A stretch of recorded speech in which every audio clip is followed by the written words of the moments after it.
There is a question that has haunted psychologists for decades. Why do some people, given the choice between a crowded room and an empty one, walk straight toward the silence? Not because they hate people, not because they are broken, but because somewhere, years ago, a small child learned a lesson the rest of the world never had to learn. And that lesson never left them. Picture a little girl, maybe 5 years old, running into the kitchen to show her mother a drawing. Her mother is on the phone, distracted, irritated by the interruption. She waves the child away without even looking at the page. The girl doesn't cry. She doesn't protest. She simply walks back to her room and quietly puts the drawing in a drawer. That single moment seems small, forgettable even, but the brain does not treat it as small. It treats it as data. Psychologists have a name for what happens next. It's called emotional self-reliance, and it's often born from something called attachment injury. When a child reaches out for connection again and again, and that reaching is met with distraction, dismissal, or unpredictability, the child doesn't stop needing connection, she simply stops expecting it. Imagine a plant turning toward a window for sunlight. If that window is covered again and again, the plant doesn't keep desperately stretching forever. Eventually, it grows in a different direction, toward whatever light it can find on its own.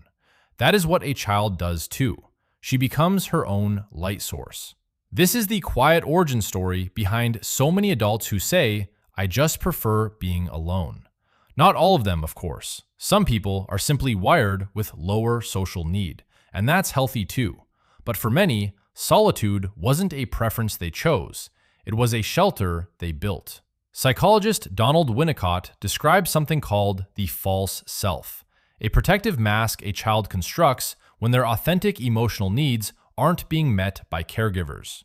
The child learns, my real feelings are too much, too inconvenient, too unwelcome. So she hides them. Not in a dramatic way, in a quiet, invisible way that looks, from the outside, like maturity. Adults even praise it. She's so independent. He never needs anyone. Such a low-maintenance kid. No one realizes they are praising a wound wearing the costume of a strength.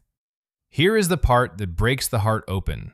These children often become the adults who are hardest to truly know. They are kind. They are competent. They take care of everyone around them. But ask them what they need, and you'll often see a flicker of confusion cross their face. Not because they don't feel it, but because no one ever asked them that question enough times for the answer to come easily. There's a haunting phrase used in trauma psychology: the child who learned not to need.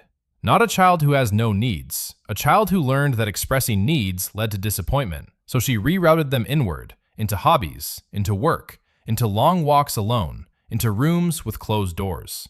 Solitude becomes not loneliness, but relief, the one place where nothing can fail to show up for you.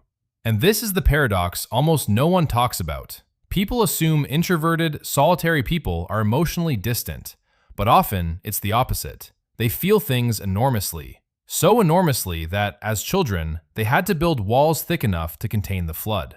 The silence they crave isn't empty. It's the only place loud enough to finally hear themselves think, without managing anyone else's reaction first. A locked room isn't always a prison. Sometimes it's the only place a person was ever allowed to fully exist. So if this is you, here is something worth sitting with. The strength you built was real. It got you through. It deserves respect, not shame. But the door you learned to close at 5 years old does not have to stay sealed forever. You're allowed to test, slowly, carefully, with people who've earned it, whether reaching out today gets met differently than it did back then. Not everyone will fail you the way that first moment did, because the goal was never to need no one. The goal is to finally, safely, need someone again.